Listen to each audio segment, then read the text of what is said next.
The frost moon of Kelgara 7 was not meant for survival. Its atmosphere barely registered on standard scanners, its surface a wasteland of crystalline ice and volcanic rock. It was the perfect place to dispose of witnesses. Snowdrift, as the Galactic Registry had named her, was an anomaly among her kind. Albino dwarf dragons were rare enough that most species considered them myths. Standing barely 4 feet tall with translucent white scales and crimson eyes, she was the outcast of outcasts. While her copper-scaled kin dominated the merchant routes of the Andromeda Reach, Snowdrift scraped by as a salvage operator, picking through debris fields that others deemed too dangerous or too worthless. She had been tracking a derelict Coalition frigate when her scanners picked up the biosignatures. 9 of them, faint, fading, humans. Snowdrift's tail twitched with curiosity. Humans were the newest addition to the Galactic Coalition, and their reputation preceded them. Aggressive, unpredictable, foolishly brave. Most species gave them a wide berth, remembering the 3-day war that had erupted when humanity first made contact. 3 days. That's all it took for humans to force a stalemate against forces that had conquered sectors. But these humans weren't conquering anything. They were dying. Her ship, a modified cargo hauler she'd named the Pale Flame, descended through Kelgara 7's thin atmosphere. The biosignatures were clustered in what appeared to be a crashed military transport, half buried in a frozen canyon. Snowdrift's claws clicked against the control panel as she brought her ship alongside the wreckage. The airlock hissed open, and she stepped into the bitter cold, her breath forming tiny ice crystals. The transport's hull had been deliberately breached, not by combat damage but by controlled explosive charges. Someone had wanted these soldiers dead. Inside, the scene was grim. 9 human soldiers in tattered combat armor, huddled around a failing thermal generator.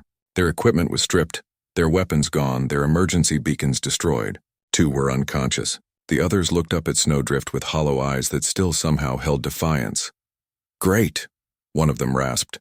A woman with a sergeant's insignia barely visible on her torn uniform. "Now we're hallucinating dragons."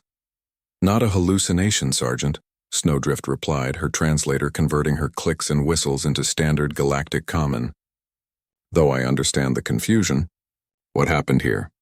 The sergeant's eyes widened. She tried to stand but collapsed back against the wall. We refused an order. Command wanted us to fire on a civilian colony.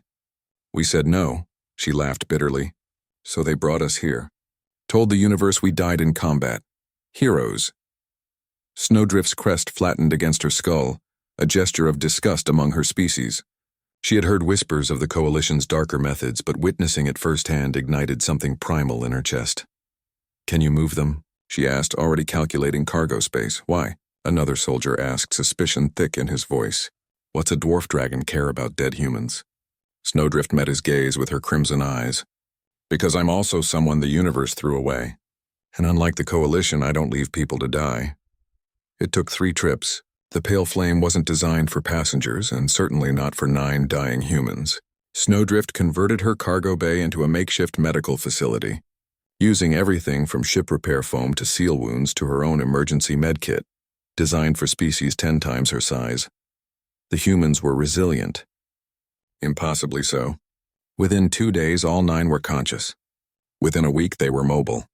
Snowdrift watched in fascination as they transformed her ship into something resembling military efficiency. They organized shifts, rationed supplies without being asked, and even began repairing some of her ship's chronic malfunctions. "You don't have to do that," Snowdrift said, finding the sergeant rewiring a faulty power coupling. "We're not freeloaders," the sergeant replied. Her name was Chen, Snowdrift had learned. "You saved our lives. Least we can do is make sure your ship doesn't explode." Most species would just be grateful and move on. Chen smiled, a peculiar human expression that showed teeth but indicated friendliness. "We're not most species." Over the following weeks, Snowdrift learned the truth of that statement. Humans possessed something the galaxy didn't quite understand, a stubborn refusal to accept defeat and a fierce loyalty to those who showed them kindness.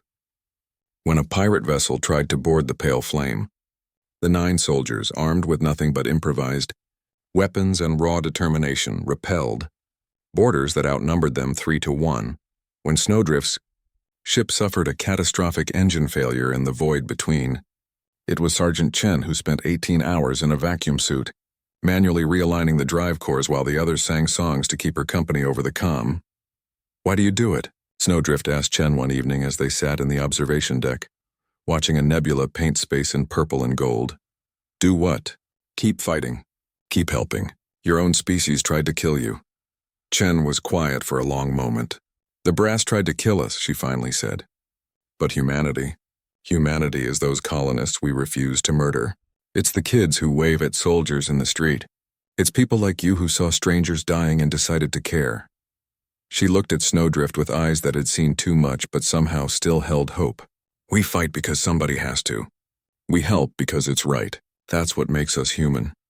6 months after that frozen moon, the Pale Flame was no longer a struggling salvage ship. It had become something else entirely, a symbol. An albino dwarf dragon and 9 human soldiers who took contracts the Coalition ignored.